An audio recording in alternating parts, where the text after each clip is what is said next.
It's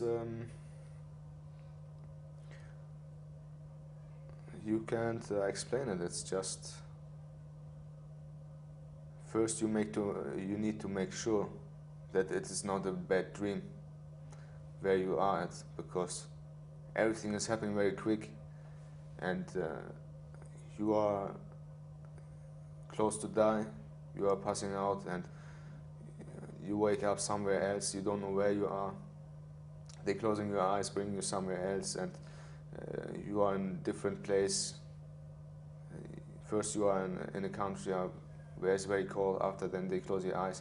You open your eyes back in a country where it's very hot. It's a Caribbean island, Guantánamo.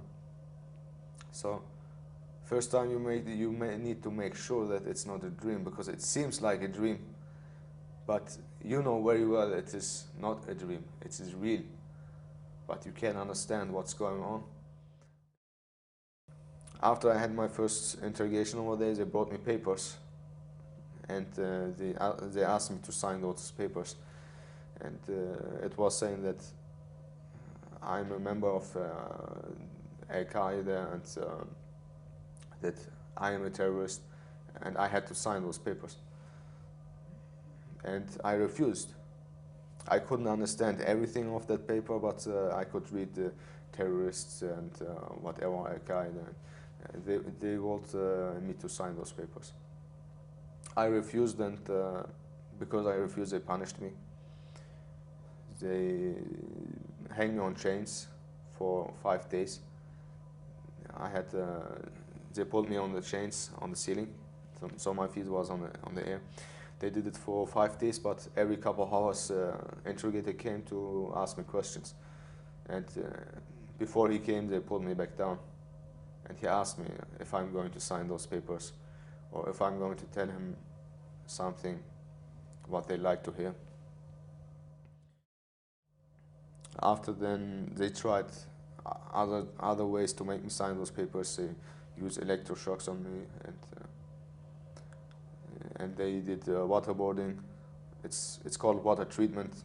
There's a bucket filled with water. They stick my head in it, and at the same time they hit me into my stomach, so I had to inhale all those water, and making it even worse than it is.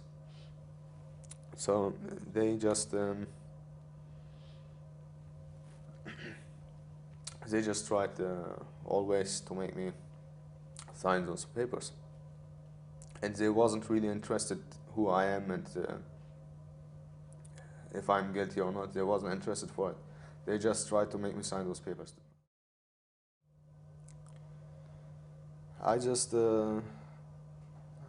hoped that they will find out that I'm innocent and would say, okay, we don't need this guy. What wasn't really happened, but I didn't know about it. First time I heard about it was five years later, after I got released. After just 2 and 3 months, I spent 2 and 3 months in Guantánamo. The American government said that I'm innocent, and they couldn't find any connections between me and terrorist groups. And I'm ready to go home between 6 and 8 weeks. So they asked the German government to come and pick me up to go back home. That was happened in 2002. And with no reason for it, the German government refused to take me back home. They said, no, we don't want that guy, we don't need him. And I had to stay 4 more years because of the German government with no reason for. Even I never had a trial, even there was no any evidence against me, even there was no any reason to keep me over there. I never broke any rules in Germany, not in Pakistan, and I never been in USA. It is, how I can say, it's like you are still living, you are still on this world, but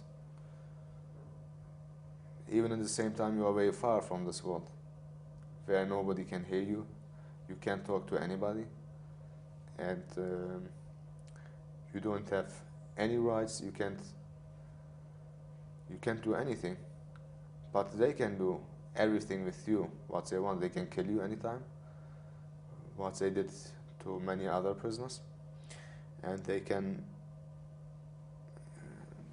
make everything whatever they want with you. So